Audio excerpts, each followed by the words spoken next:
"You're wasting your prime sticking with one guy," my fiance's friend told her at a party. She agreed. I told her, "Go ahead." Then I asked her friend out instead. She screamed I was petty until the video blew up and everyone finally saw who the real problem was. Hey Reddit, my ex thought she could ruin me online for some quick attention. I didn't yell, didn't chase, I documented everything and let her self-destruct. But before all that chaos, let me start from the beginning. I'm Callan, I'm 30, work in cybersecurity, live in Dallas. I'm the type who prefers spreadsheets and silence over crowds and noise. My girlfriend, well, fiance now, is Mira. She's 27, a social media consultant who could sell air if she framed it right. We met at a tech networking event last spring. I was there for a client demo. She was there for brand exposure. She laughed when I told her I didn't have Instagram. Off-grid? That's basically suspicious. I prefer peace over notifications, I said. She liked that line. It moved quick after that. Dinner dates, long drives, those early relationship weekends that feel easy because you're both still pretending to be your best version. She talked about travel and clients. I talked about work and how boring I probably sounded. She said I was mysteriously calm, which was her nice way of saying predictable. 9 months after we met, she moved into my place. I didn't think twice. It felt logical. Rent split, less travel between apartments. First thing she did was start rearranging everything for content. Suddenly, every corner needed vibe lighting and fake plants. My living room turned into a background for her videos. I didn't argue. I liked order, and she was organized even if it was for the wrong reason. Then the comments started. Small, sharp. "You're too routine, Callan. You plan dinner like a meeting. You need to loosen up. Life's not a checklist." I shrugged most of it off. I'm not the type to debate personality differences. If she needed chaos to feel alive, fine. I just kept doing my work. After a year together, I proposed. Simple plan. No audience, just us on a rooftop downtown. I used my mother's diamond, reset into a plain silver band. It meant something to me. She said yes before asking, "Wait, can we redo the video?" I blinked. We did it again. Twice. The third take made it to her story with a caption about manifesting forever. That's when I first felt something wrong. She cared more about the recording than the moment. Her best friend Brielle showed up soon after. Brielle's the divorced one who found herself by never staying home. She worked in PR and treated drama like oxygen. The first night I met her, she told Mira, "You can't spend your 20s playing house. You gotta live." Mira nodded a little too quickly. Over the next month, living turned into late nights and group outings. Mira started dressing sharper, flashier. When I asked where she was headed, it was always just networking. I stopped questioning it. Instead, I started observing. Not snooping, just noting things down. When she said she was at dinner, I checked the time she posted stories. When she said she was exhausted from meetings, her location tag said downtown rooftop. I didn't react. I just stored information. I figured truth always reveals itself when you stop chasing it. One Friday, I'd planned a quiet weekend trip. Nothing fancy, just a drive and a rental cabin near a lake. She canceled last minute, said Brielle was having a breakdown and needed her. I said okay. 2 hours later, a mutual friend tagged her in a picture at a rooftop bar. She looked fine. So did Brielle. I didn't message her. I just took a screenshot and went to bed early. Sunday night, she came home acting normal. Asked what I did all weekend. I said, "Cleaned the apartment. It's peaceful when it's quiet." She rolled her eyes. "You don't trust me, do you?" I didn't say that. "Then why the attitude?" "No attitude," I said. "Just observation." That annoyed her more than if I'd yelled. She accused me of being controlling. "Control takes effort," I told her. "I'm just documenting outcomes." That line ended the conversation. She stormed into the bedroom, slammed the door, and posted something online about men who fear strong women. I didn't read the comments. I muted her stories for the first time. By then, I'd already started checking out. Not emotionally confused, just detached. I went to the gym before work, stayed late at the office, cleaned my apartment when she wasn't home. I liked the silence more than I liked the relationship. People think relationships fall apart from one big thing. It's smaller than that. Tiny chips in the surface until you realize it's dust. Mira still acted like everything was perfect on camera, smiling in selfies, captioning our dinners with #goals. But off camera, it was distance, short replies, the occasional, "You're boring lately." I didn't argue anymore. I started sleeping better. At that point, I already knew the direction things were going. She was chasing attention, and I was calculating exit points. Not because I didn't care, because I didn't compete. Some men scream when they're angry. I start planning exits. Mira called it my maturity test. That's how she pitched Brielle's penthouse party. She said if I came, it would show I can handle her lifestyle. Her tone made it sound like I'd been failing some invisible exam. I told her, "I'm not the one who needs validation from strangers." She rolled her eyes. "You can't live your life in spreadsheets, Callan. Try having fun for once." I went anyway. I wanted to see what she called fun. The elevator opened to a wall of sound. Music, chatter, ring lights flashing everywhere. The whole place was made for people who can't enjoy a moment without recording it. Half the guests looked like they'd come straight from a clothing ad. The other half like they were auditioning for one. I scanned the room for an escape route, found the kitchen. It was quieter, less crowded, fewer phones pointing around. I poured myself a soda and leaned against the counter. From there, I could see Mira making her entrance. She looked flawless. Hair done, makeup perfect, everything coordinated. She knew it too. She floated through the crowd, hugging people, doing that half laugh that sounded rehearsed. A few guys turned to watch her walk by. She saw me from across the room, smiled, waved, and then kept moving. That told me everything. I stayed where I was, watching her circle through the room. She didn't notice me slip out of her camera shots. I'd become part of the background. After 20 minutes, I heard her voice drifting from behind the kitchen wall, laughing with Brielle and a few others. Brielle's voice was sharp and loud like always. Even then, she was scanning the room, counting reactions, more strategist than cheerleader. You've only been with 3 guys? Girl, you're wasting your prime. Mira laughed, that fake laugh she used when she wanted people to think she was interesting. I know. Sometimes I wonder what else is out there. Callan's great, but he's so steady. It's like living in a loop. More laughter. Then Brielle again. Exactly. You need excitement. Not spreadsheets and early nights. I just stood there, staring at the counter. The air went quiet in my head. It wasn't anger. It was clarity. I walked around the corner. They froze when they saw me. If you're wondering what else is out there, I said, go find out. Mira blinked, then laughed nervously. Callan, we were just talking. Don't be weird. I'm not, I said. You said you're missing out. I'm giving you permission to explore. Brielle's lips curved into a grin.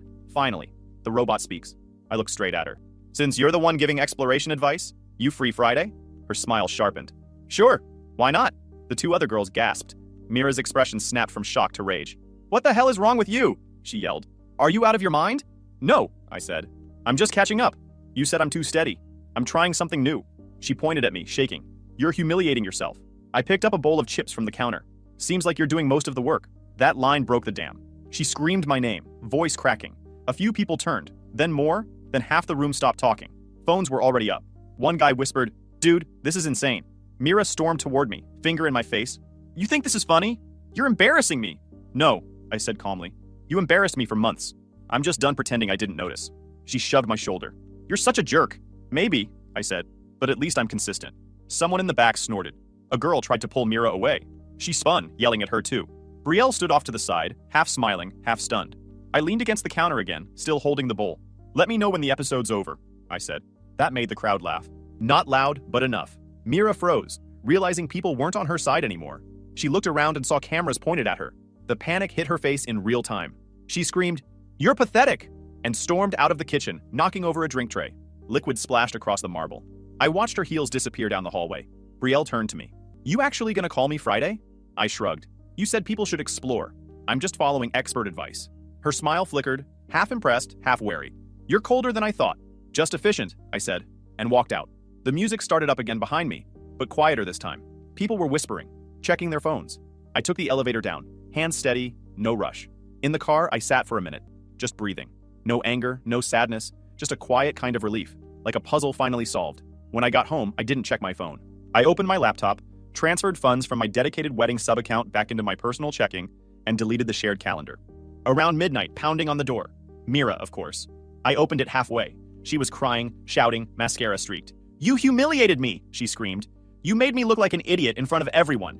You didn't need help with that, I said. Her voice cracked. You think this is some game? No. Games have rules. She stared at me, shocked. You're insane. I've been calm this whole time, I said. That's what drove you crazy. Her breathing turned uneven.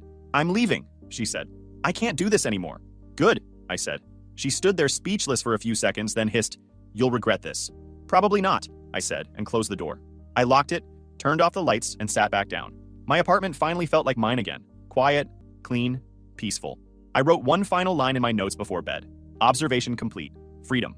Then I shut the laptop and slept without dreaming. By Monday, the clip was everywhere. Half the internet knighted me, half crucified me, and then everyone scrolled. I didn't post. At work, people whispered but pretended not to. The ones who liked me made jokes.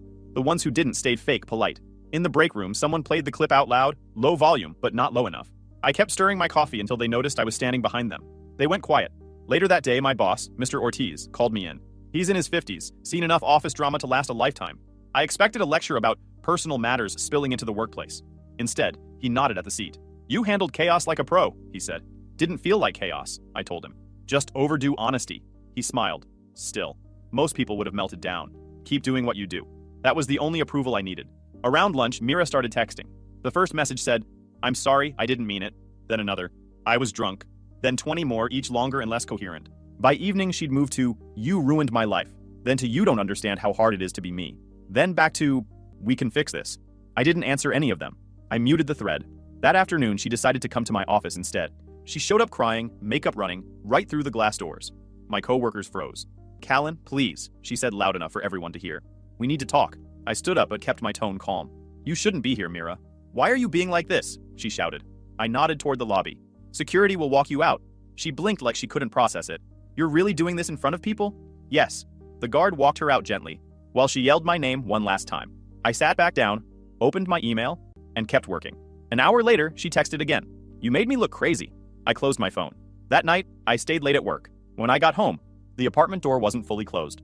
My stomach dropped. Inside, the living room was a mess. One of my monitors knocked over, mail scattered across the floor, a broken mug near the counter. I checked the security cameras. I keep cameras for security, not content. She'd used her old key. The footage showed her pacing, crying, shouting at nobody, then sweeping papers off the table before leaving. I clipped the video and sent it to her with one line. You'll get a bill for damages. No response, but I saw the scene mark. That was enough. The next day, management changed the building access code and I replaced my lock. Then I went to the gym. Man, I saw the clip and the follow-up, he said. You're like a walking case study. Meaning? You're not in a breakup. You're doing field research. Data collection, emotional version. Someone's got to document it, I said. He laughed. You make heartbreak sound like a tech project. That's how you stay sane, I told him. Back home, I cleaned what was left of the mess. Tossed her leftover stuff into 2 boxes and labeled them pickup pending. The place finally felt right again. Clean, quiet, predictable. No ring lights, no fake laughter echoing off the walls. By midweek, the online buzz started dying. People moved on to a new scandal. Mira tried to post a long caption about toxic men, but comments flooded in with screenshots and jokes. Someone even made a meme out of her yelling. The attention she lived for was now eating her alive. Friday morning, while finishing an audit report, a message popped up on my phone. Brielle, dinner. Friday still happening? I stared at the screen for a few seconds. The office around me buzzed with normal noise. Keyboards, printers, life moving on. I typed back, yep, let's finalize your theory on freedom. Sent phone down. If the party was the explosion, this part was the smoke. It drifted, lingered, then cleared. And through it all, I never said a word. The restaurant Brielle picked was quieter than I expected. Low lighting, no one had their phones out, no crowd trying to look famous. She was already there when I walked in. Black blazer, glass of water, no phone in sight. That was new. You actually came, she said, standing up halfway. You said dinner, I told her. I'm a man of my word. She gave a small laugh. That's one way to put it. I'll be straight, Brielle said first. I told Mira to see what else was out there. I know, I said. You were loud about it. She didn't flinch. She was getting restless. I figured if she explored a little, she'd either realize she had it good or prove she wasn't ready to settle. You're half right, I said. Some experiences just confirm bad judgment. That earned a smirk. You really don't sugarcoat, do you? Wastes time, we ordered. She got a salad. I got something heavier. Small talk didn't last long. I didn't think you'd actually ask me out that night, she said. Most guys would have just walked away. Most guys don't wait until the math checks out, I said. I just needed proof. And you got it. Yeah, I said. Louder than I expected. For a few minutes, we ate quietly. The calm felt strange after weeks of noise. Then the calm ended. A familiar voice cut through the restaurant noise. Too loud for the space. Of course you'd be here, Mira said. She stood in the doorway, eyes red, makeup running, holding her phone like a weapon. The few people around us turned their heads instantly. Brielle sighed. Here we go. Mira walked straight to our table, ignoring the waiter trying to stop her. You think this is funny? She said to me. Humiliating me wasn't enough? I put my fork down. You said you wanted options, I told her. I'm letting you have them. You're emotionally manipulative, she snapped. You twist everything. I quote directly, I said. She turned to Brielle. And you, my best friend? You're disgusting. How could you do this? Brielle leaned back. You can't demand loyalty after disrespect, Mira. You lost that right when you started bad-mouthing him for likes. Mira's breathing quickened. You both planned this to ruin me. I shook my head. No one needed to plan anything. You just provided the material. A phone camera clicked somewhere behind us. People were pretending to text while recording. Mira noticed and turned around, yelling, Stop filming me! That only made more people lift their phones. She turned back to me, eyes wild. You made me crazy. You made you crazy, I said. Then she grabbed her napkin, threw it at the table, and stormed out. The napkin hit my glass, knocking it over, water spilling across the table. A waiter rushed in with towels. I didn't move. Brielle exhaled slowly, like she'd been holding her breath for hours. Well, she said, that went about how I thought it would. Same, I said, though I expected at least one drink thrown. A couple of people clapped quietly. Someone whispered, That's the guy from the video. We waited until the noise died down. The waiter refilled my glass and apologized for something that wasn't his fault. Brielle picked up her phone finally, locked the screen again. I didn't agree to dinner to mess with you, she said. I wanted to see how you'd handle it. You didn't yell, didn't get emotional. It's weirdly impressive. I learned early that arguing with chaos just adds volume, I said. She nodded. For what it's worth, I told her she was wrong about you. You weren't controlling. You were just steady. She mistook calm for boring. She needs noise to feel alive, I said. I don't. Brielle leaned back. I said yes to your fake date because I wanted her to see what she was losing. Maybe a bit of revenge too. I nodded. Mission accomplished. She smiled, small and tired. Experiment complete? Experiment complete, I said. We both stood. I reached for the bill, but she waved me off. Let me. You paid enough insanity. I didn't argue. Fair. We walked out together, but split directions at the door. Outside, the air felt cooler, sharper. The city noise replaced the restaurant chatter. Brielle turned to me one last time. For what it's worth, Callan, you didn't deserve that mess. I know, I said, but at least now it's documented. She laughed. You really treat life like data. Data doesn't lie, I said. She smiled, shook her head, and walked away. I watched her disappear into a rideshare, then headed toward my car. As I got in, I checked my phone. Already notifications popping up. Someone had uploaded a new clip. Part 2. She crashes their dinner. I turned the phone off. The night was quiet again. For the first time in weeks, I didn't feel like I was playing defense. Whatever Mira thought she'd ruin by showing up, she ended up proving instead. I wasn't the problem. I was the mirror. And some people just can't stand what they see. A week after the dinner scene, Mira made her comeback. The video popped up on every feed I touched. Thumbnail of her face half lit, teary eyes, soft piano playing under her voice. The title, What I Survived. She called me controlling, said I isolated her from friends, used every buzzword people online eat up. Manipulative, toxic, gaslighting. Then came the evidence. Screenshots of texts cropped to make me look like a dictator. One showed me saying, we'll talk later. The part she cut out was her lying about where she'd been that night. Another said, I'm not interested in your excuses. She left out the paragraph above it, her bragging about networking with guys at 3 a.m. It spread fast. Within hours, lifestyle accounts reposted it with captions like, stay strong, queen. Comments poured in, she's so brave for speaking up. Red flags all over. Then a few people chimed in. Wasn't she the one who cheated? Didn't she scream at him in public? I didn't respond. I didn't even finish the video. I tossed my phone on the counter and went to the gym. By Monday morning, it reached work. I opened my inbox to a polite HR message. We've received an anonymous report regarding potential harassment. Please come in for a short discussion. I smiled. Someone had taken her bait. When I walked into HR, they looked nervous, like I might explode. I set a flash drive on the table and said, this has every text and call log between me and Mira. Full files. Metadata included. The HR rep opened them, scrolled, frowned. She claimed you tracked her phone? I work in cybersecurity, I said. I track viruses, not people. She nodded. After a short review, HR cleared me later that afternoon. By Wednesday, the noise online got worse. Mira's video hit 100,000 views. Her followers flooded her comments with support. She'd found her audience. But something started cracking. People were asking for proof. One comment read, if he was abusive, why was she begging him back last month? That afternoon, I got a letter from a lawyer claiming representation for Mira. It said she was owed half our joint wedding savings and compensation for emotional distress. That made me laugh out loud. There was no joint anything. She never paid a cent toward the wedding fund. The ring was purchased solely by me. Receipts are in my name. I called my lawyer, dropped off a folder with every receipt, transfer, and invoice. She's trying to build leverage, he said. She's trying to bluff, I corrected. We sent one email to her attorney. All financials are separate. Attempting to claim otherwise constitutes fraud. Supporting documents attached. A few hours later, I got a text from Mira herself. We don't have to make this ugly. Let's settle privately. I replied once. Already did. It's called evidence. By Friday, the tide shifted. A journalist who'd run her story reached out to verify context. I sent them unedited screenshots, full conversations showing where she'd trimmed my replies. I didn't add commentary, just the data. 2 days later, her article vanished. In its place was a short line. Previous statements could not be verified. People online noticed. One Reddit post showed her screenshots beside mine. Timestamps didn't match. Another showed metadata proving her version had been cropped in Canva. The comments flipped. Liar. Fake receipts. Playing victim for attention. By the weekend, her sponsorships started dropping. One brand deleted all traces of her. Another posted, we do not tolerate misinformation. Mutual friends stopped texting her. Brielle messaged me once. She's done. I can't even defend her anymore. Mira posted one last story. Black background, white text. Taking time off to heal.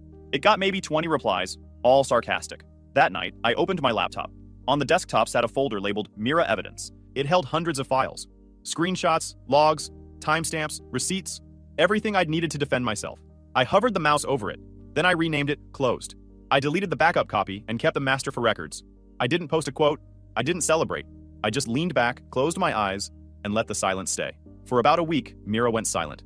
No posts, no stories, no cryptic quotes. For someone who'd lived online every day for years, that silence was louder than anything she'd said before. The internet moved on fast. New gossip, new scandals. I almost thought she'd finally accepted defeat. Then one night, she came back. The first post was a black and white selfie of her crying. The caption read, sometimes the truth gets twisted by people who can't handle accountability. The next morning, a video appeared. Shot in her car, shaking slightly as she wiped fake tears and blamed online hate. She said people had taken things out of context, that she was the real victim. Her followers weren't buying it anymore. Didn't you fake screenshots? You're embarrassing yourself. You're not a victim. You just lost. She tried turning off comments, but screenshots spread everywhere. Then came a half-hearted healing post with candles and quotes about self-worth. That one flopped too. Her next move was tagging me again. Captions about toxic men who hide behind logic and silent manipulators. Each one tagged my name, hoping I'd bite. I didn't. I didn't even look directly at them. I stayed quiet. By the 5th post, she was unraveling. People could see it. A few nights later, I was finishing a late workout. The gym was nearly empty. Just a few regulars and the hum of treadmills. I'd just finished a set when I caught her reflection in the mirror behind me. She was holding her phone out, already recording, wearing that expression halfway between anger and performance. "You ruined my life!" she yelled, her voice echoing against the walls. "Admit what you did to me." Everyone in the room froze. The music stopped. A couple of phones came out. People love a scene. I set the weights down, turned around, and looked straight at her. "For the record," I said, keeping my tone level, "this is harassment." Then I looked directly into her camera lens. "You need to leave." She stepped closer. "You can't hide behind that calm act forever. Everyone knows what you did." "I know exactly what I did," I said. I stopped responding to nonsense. I walked toward the front desk. She followed, still recording, shouting about toxic masculinity and revenge. The staff looked horrified. I told the manager, "She's filming members without permission. Your policy bans it. Call security." Security came fast. I grabbed my bag, walked right past her mid-rant, and didn't look back. By morning, the clips were everywhere. Different angles, multiple captions. Some said, "Girl loses it at gym." Others said, "That's the calmest man alive." People debated whether it was real or staged. I didn't care. The reaction was enough. Bro didn't even blink. She's completely lost it. I can't tell if this is sad or hilarious. The same followers who'd once called me toxic were now calling her unhinged. I didn't post anything. Didn't gloat. I just went to work like usual. A few hours later, Brielle texted me. "She's gone off the deep end." I told her to stop. She doesn't listen. She's burning everything left. Then a second message followed. "You didn't hear this from me, but I still have that voice note she sent back in March. The one where she bragged about pushing you for engagement." I didn't reply, but I knew what she meant. That clip existed, and if Brielle was tired enough, she'd use it. The next morning, it leaked. Someone uploaded it to a gossip forum. A 30-second voice note of Mira, laughing with friends. "If I push him hard enough, he'll snap. People love watching men break down. That's how you get engagement." It was her voice. No editing, no denials possible. The post spread like wildfire. Within hours, it hit every platform. Headlines followed. Influencer caught fabricating abuse narrative. Leaked audio exposes fake victim story. Her entire narrative collapsed overnight. Her followers turned instantly. Comments under her old videos filled with disgust. "You tried to ruin an innocent guy for views. You need therapy, not followers. Apologize publicly or disappear." Brand deals dropped one by one. A few even released statements about integrity and transparency.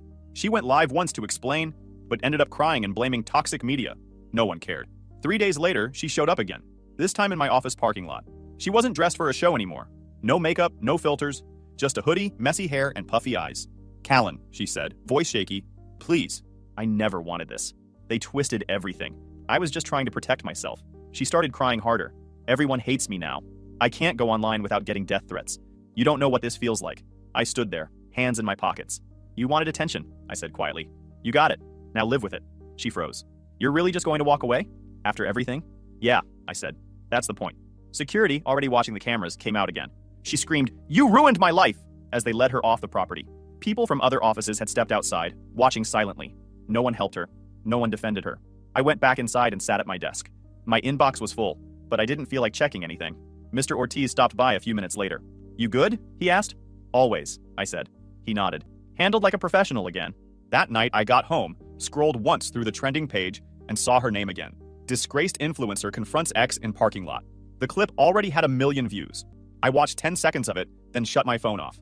A message from Nate came in later. "It's over, man." I replied, "Data confirmed." Then I slept better than I had in years. She burned herself chasing light. I just stepped out of the fire. 6 months later, my life was quiet again. Not the kind of quiet that feels empty, the kind that feels earned. The new apartment was smaller but perfect. Clean lines, no clutter. The kind of place that stays the same way you left it. I woke up early now, worked out before sunrise, cooked my own breakfast, and actually tasted it. No more notifications lighting up my mornings. No more second-guessing every word I said. Work was steady. If anything, the whole storm had boosted my reputation. Mr. Ortiz had made me lead on a new project, said I'd proven leadership under pressure. The irony wasn't lost on me. Handling a public meltdown apparently qualified as crisis management experience. I mentored a few new hires now, mostly younger guys who still thought drama made life interesting. One of them, Jordan, asked me once, "Man, how'd you stay so chill through all that?" I just said screenshots and sleep. He laughed, but I meant it. Sometimes I'd get random DMs from strangers, people who'd seen clips from the chaos months back. Most said things like, "You handled that perfectly." A few sent full paragraphs thanking me for proving that calm isn't weakness. I never replied, but I read them all. It was strange knowing people had watched my private disaster like a movie. The gym staff still talked about the night she showed up, but even that story was fading. The clip had been reposted so many times that new viewers thought it was staged. I didn't correct anyone. Let them think whatever made sense. Kira had been around through it all. Nate's sister. Quiet, grounded, smart. She checked in during the chaos, usually with short messages like, "You eating today?" Or "Don't forget the world's bigger than her." Nothing heavy, no pity. After things settled, we started grabbing coffee on Sundays. No pressure, no flirting at first. Just normal conversation. She worked in design, hated social media, loved hiking. We talked about dumb stuff. Bad movies, traffic, why gym mirrors always look like interrogation lights. She made me laugh more than I expected. One afternoon, sitting outside a cafe, she said, "So, do people still recognize you from the whole saga?" "Sometimes," I said. "Mostly online. Real life moves on faster." "Good," she said. "The internet doesn't deserve sequels." That line stuck with me. There was no rush with her, no image to manage. We didn't post pictures, didn't announce anything, it just fit. Every once in a while, I'd see a mention of Mira online, buried under unrelated posts. She'd tried a rebrand about 2 months after her public collapse. New username, new bio, healing coach, mental health advocate, helping others find peace. The first video she posted under that name was an apology, or her version of one. She said she'd let pain speak louder than truth, that she'd been guided by bad friends. The comments destroyed her. "Girl, please, just stop lying. Still blaming everyone else, huh?" She deleted it within a day. Then came the motivational quotes, black and white text on beige backgrounds. "Your scars tell your story. Sometimes falling apart is the first step to becoming whole." Every post got fewer likes. The comments turned cruel. People don't forgive easily when they've been played. Eventually, her account disappeared altogether. No big goodbye, no final message, just gone. I figured she'd either changed her name again or finally logged off for good. Either way, it wasn't my problem. Work kept me busy. My team started calling me the calm tech after I handled another client crisis without raising my voice. It stuck as a running joke. I didn't mind. Being known for composure beat being known for chaos. Some nights, when everything was still, I'd think about how strange it was that something so loud had ended in such quiet. I hadn't needed revenge, or a speech, or validation. All I'd needed was patience. Then, one night near midnight, my phone buzzed. Unknown number. I miss who we were. No name, but I didn't need one. I stared at it for maybe 10 seconds. Then I typed, "I don't." Blocked the number, set the phone down, slept fine. The next morning, I cleared the last remaining folder from my hard drive, the master folder from that time. I renamed it Archive, then deleted it for good. Kira texted that morning. "Coffee later?" I sent back. "Yeah, my treat." At the cafe, she noticed I looked lighter. "You finally let go?" she asked. "Yeah," I said. Deleted the past. She grinned. "Feels good, doesn't it? Like rebooting a system that used to glitch every 5 minutes." We sat there quietly for a while, sunlight hitting the table just right. No noise, no cameras, no pretending. I realized then that the best revenge wasn't exposing someone or proving a point. It was living in peace while they kept chasing ghosts. Mira built her world around being seen. She needed eyes on her to feel alive. I built mine around being steady. The world remembered her for the noise. I'd rather be forgotten for the quiet. Life didn't turn cinematic after that. It just got normal. Work, gym, good food, simple routines. I caught a sunrise every few days, actually took weekends off, even started sketching again. Something I hadn't done since college. Sometimes Nate would joke, "Man, you went from scandal headline to mentor in 6 months. Guess that's the upgrade," I'd say. And it was. I didn't check her name again. Didn't wonder what she was doing. I knew how her story ended. On a feed no one scrolled to anymore. Some people chase the spotlight. Some learn to live without it. Turns out, peace is louder than fame.